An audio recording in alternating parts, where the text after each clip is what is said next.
Lorsque je prépare mes élèves à leurs oraux, j'ai souvent les mêmes questions qui reviennent. Je vous propose alors d'y répondre sous forme de FAQ. Est-ce que je peux montrer plusieurs projets? Oui.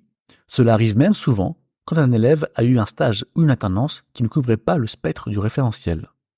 J'ai déjà vu un élève montrer 3 projets. À partir du moment où vos projets sont complémentaires par rapport au référentiel, vous pouvez, et c'est même une bonne idée. La difficulté sera dans la gestion de la transition entre les projets et dans la gestion du timing, car cela rajoute non seulement une introduction et une conclusion, mais aussi il y aura des doublons. Et oui, il va forcément avoir des répétitions de certains points obligatoires pour présenter un projet, comme avec les maquettes par exemple. Je veux dire par là que si on présente 2 applications web, une où on veut en particulier montrer notre conception de la base de données et l'autre plutôt notre code métier, vous allez souvent montrer des maquettes pour les 2 projets. En tout cas, oui, vous pouvez montrer plusieurs projets, mais seulement si votre projet principal ne couvre pas le spectre. Si votre stage ou alternance couvre les points du référentiel, ne présentez que celui-ci et mettez vos autres projets dans le dossier professionnel. Que faire si je ne couvre pas le spectre avec tous mes projets? Il est possible que même avec 2 projets, vous ne couvrez pas forcément tout le spectre. Mais ce n'est pas grave, voilà pourquoi. Premièrement, rappelez-vous un point essentiel. Vous devez seulement avoir la moitié des sous-points supérieurs de chaque CCP. Il ne faut pas avoir tous les points, mais seulement la moitié supérieure. Si une CCP a 4 points, vous devez seulement en avoir 2. Deuxièmement, vous pouvez quand même avoir le point, malgré tout, avec une bonne théorie, avec une bonne connaissance, et de bonnes réponses aux questions du jury. Alors même si vous n'avez pas couvert un point, ça vaut quand même le coup d'en parler un peu. Pourquoi? Parce que le jury, dans tous les cas, ira vous poser des questions sur le sujet. Mais si vous en parlez en amont, alors ils prendront l'angle que vous avez pris. Par exemple, imaginez que vous n'avez pas fait de déploiement parce que l'application sur laquelle vous avez travaillé était déjà déployée. Alors, au lieu de ne pas en parler du tout, il vaut mieux dire « Je n'ai pas déployé l'application parce que c'était déjà le cas avant que j'arrive. Mais voici comment ils l'ont déployé à l'époque et comment maintenant on fait pour mettre à jour la production. » Et là, vous expliquez le fonctionnement et vous montrez que vous êtes intéressé, etc. Imaginons un autre exemple. Vous n'avez pas fait de test. Alors vous pouvez dire « Je n'ai pas eu l'occasion de faire des tests, mais voici ce que je sais sur le sujet et comment j'aurais fait si j'avais eu plus de temps. » Et là, vous expliquez un peu la théorie des tests, quel type de tests existe de manière générale et pourquoi est-ce qu'on en fait. Puis vous direz quel test en priorité vous auriez tenté de faire. L'avantage de cette méthode, c'est que comme ça, vous évitez de ne pas du tout aborder un sujet du référentiel. Le jury appréciera de voir que vous avez abordé tous les points lors de votre soutenance, même un tout petit peu, démontrant ainsi votre capacité à comprendre ce qui est attendu. Je suis très stressé à l'oral. Comment faire? Pas de panique pour ça. On comprend très bien que pour certains élèves, ce soit difficile et stressant de passer à l'oral. On n'est pas là pour vous casser, et encore moins pour chercher à vous humilier. Rappelez-vous, pour commencer, que le jury est bienveillant et on fera attention à vous mettre à l'aise.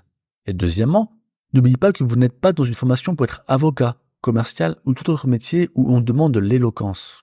Vous êtes là pour un diplôme de développeur. On s'attend donc à des compétences techniques de développeur avant tout. Ce n'est pas très grave si on voit que vous êtes timide à l'oral. Un petite astuce, encore celle de la bouteille d'eau.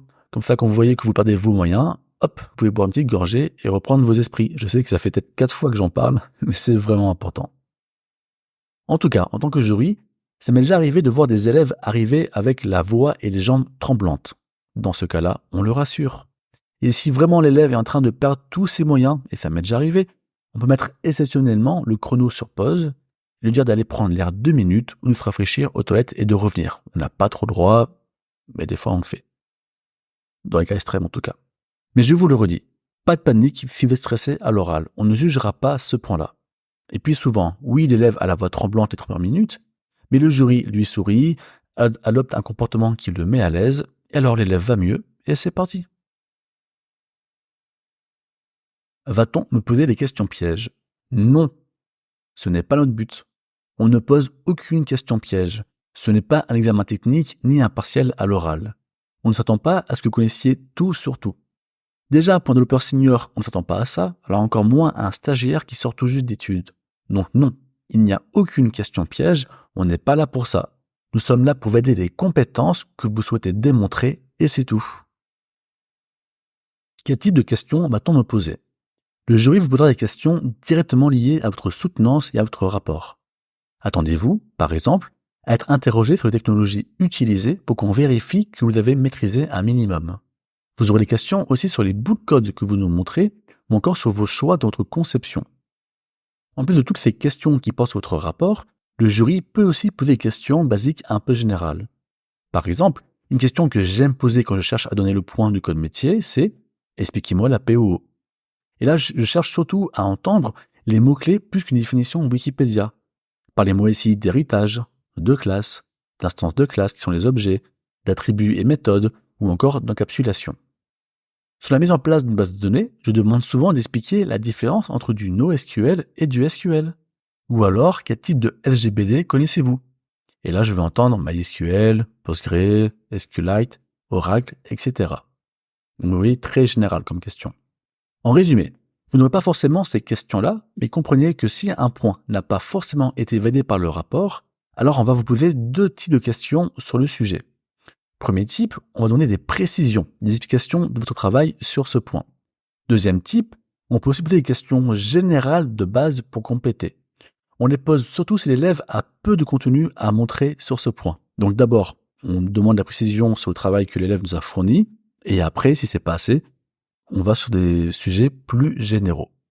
Donc vérifiez bien que vous êtes capable d'expliquer et de commenter votre travail, en plus de réviser les sujets de base. Combien de pages sur le rapport? Et si je dépasse? Pour le rapport, rapprochez-vous de votre centre de formation, mais souvent on recommande entre 40 et 60 pages hors annexe. Vous dépassez, il n'y a pas mort d'homme non plus. Mais si par contre vous dépassez parce qu'il y a beaucoup de blabla inutile, c'est dommage. En faisant ça, il faut aussi de noyer les sujets importants dans tout ce blabla. Maintenant, ne faites pas trop dans tous les cas. Il n'y a aucun point supplémentaire à mettre plus de pages. Au contraire, tout comme on aime un élève qui fait une soutenance pile poil toutes 40 minutes, on aime aussi un élève qui respecte la contrainte du nombre de pages. Il faut imprimer le rapport en combien d'exemplaires? Au moins 2. Si le jury n'a qu'un seul rapport pour 2, voire pire, un seul rapport pour 3, il va vraiment avoir du mal à vous suivre. Non. Pensez à lui et imprimez 2 exemplaires, même si cela représente un budget assez conséquent, je sais. Ayez un minimum de qualité dans l'impression et dans la reliure, c'est important aussi. Est-ce que je peux mentir au jury sur un point? Montrer du code que je n'ai pas fait et dire que c'est de moi? Non. Ne prenez pas le jury pour des jambons. On sait très bien repérer ce genre de cas. Cela se verra dans le style du code et ça se verra surtout à vos explications dessus. Si le jury se rend compte que vous avez menti, même pour un tout petit point, vous aurez un gros malus attribué à tous les autres points en plus de l'avoir énervé. Est-ce que je suis obligé de faire des slides? Non. Mais c'est très fortement recommandé en plus du fait que tous vos autres collègues en auront. Techniquement, si vous voulez faire votre présentation debout sur une table ou de tourner au jury, vous pouvez. C'est votre soutenance, vous faites ce que vous voulez. Mais je vous invite plutôt à rester simple et efficace, à faire du classique. Vous présentez votre rapport avec des slides, comme tout le monde, et tout ira bien. Si je ne sais pas répondre à une question du jury, est-ce que c'est grave? Non, ce n'est pas grave si vous ne savez pas répondre à une question. Ça arrive. Sauf si vraiment elle est très basique de chez basique. Mais même là, ce n'est pas grave. On en posera d'autres. Maintenant, si vous n'aurez pas à répondre à aucune question sur un point du référentiel, non, effectivement, vous n'aurez pas de point, ça c'est clair. N'hésitez pas à dire au jury que vous n'avez pas tel ou tel point. On préfère ça qu'un élève qui fait semblant de savoir mais qui a oublié. Vous savez le fameux ah oui, je l'ai sur le bout de la langue, ça c'est insupportable. Dans notre milieu, un développeur qui n'ose pas dire qu'il ne connaît pas tel techno ou tel sujet est un vrai danger pour une entreprise. Parce qu'on lui donnera du boulot qu'il ne saura pas faire et quand on s'en rendra compte, ce sera trop tard. Le projet sera déjà mal codé et surtout, le projet sera en retard forcément. Au contraire, on aime un élève qui dit « Je ne sais pas répondre à votre question entièrement, mais voici ce que je fais sur le sujet, mais pas plus. » Par exemple, un jury vous demande « Parlez-nous des tests. » Or, vous n'en avez pas fait ni en stage ni en cours, ou du moins pas beaucoup. Vous pouvez alors répondre dans ce style. J'avoue ne pas trop connaître cette partie du métier, n'ayant pas eu beaucoup l'occasion d'en faire. Je sais que les tests sont importants, notamment pour automatiser. Je sais qu'il y a ce qu'on appelle les tests unitaires, fonctionnels et end-to-end, mais je n'en sais pas plus. Je crois aussi savoir qu'on parle souvent d'intégration continue avec les tests, mais là aussi, je vous avoue ne pas avoir eu le temps de travailler sur ce sujet pour l'instant. Ici, le jury va apprécier votre honnêteté et surtout votre capacité à dire ce que vous savez et ce que vous ne savez pas. Et en réalité, c'est déjà pas mal. Quelqu'un qui dit je connais de nom cette technologie-là, je sais qu'elle fait ça, mais j'en sais pas plus, eh bien on aime bien. Ce qu'on n'aime pas, c'est de voir une poule devant un couteau, c'est-à-dire un développeur qui n'a aucune idée de quoi on parle. Je suis embauché par mon employeur. Est-ce que je peux le dire? Alors, oui et non, tout dépend de la forme. Pendant longtemps, j'ai recommandé à mes élèves qui sont dans ce cas de le faire. Ils le faisaient en conclusion, et c'était parfait de finir là-dessus. Forcément, si en tant que jury, j'entends que le stagiaire a une proposition d'embauche, c'est donc que son employeur valide ses compétences. Et je suis justement là pour voir si l'élève a les compétences qu'il faut. Mais il arrivait certaines fois que le jury s'énerve d'entendre cela, car ils ont l'impression d'être forcés à donner des diplômes pour que le stagiaire puisse avoir ce travail. Ça peut sembler comme du chantage affectif. Bon, il faut dire qu'en fait, en réalité, tout est une question de forme. Si vous dites un truc du genre « Mon employeur m'embauche à condition que vous me donnez le diplôme », ça ne va pas du tout. Ne faites pas de chantage ou autre, n'essayez pas d'influencer le jury. Par contre, dans une conclusion bien construite, je trouve que cela a du sens si ça reste simple. Rappelez-vous la conclusion. C'est d'abord conclusion du projet, puis conclusion de l'année effectuée en formation de manière générale, et enfin parler un peu du futur. Donc, quand vous parlez du futur, là où certains élèves disent « je pense continuer les études et j'ai trouvé telle école ou telle formation » ou « je pense me spécialiser dans tel domaine et chercher du travail là-dedans », moi je ne trouve pas ça dérangeant qu'un élève dise « suite à mon stage, mon employeur m'a fait une proposition d'embauche que je pense accepter ». C'est à vous de voir. Si vous avez tendance à être maladroit, alors évitez de le faire ici. Mais pas de panique. Vous pourrez sûrement le faire lors de la troisième et dernière phase qui est la phase d'entretien final. Ici, le jury a de fortes chances de vous poser la question « Que prévoyez-vous pour l'avenir après cette formation ?» Vous aurez alors l'occasion de répondre que vous êtes embauché. Et puisque c'est le jury qui a abordé lui-même le sujet, il ne pourra pas vous faire de reproches.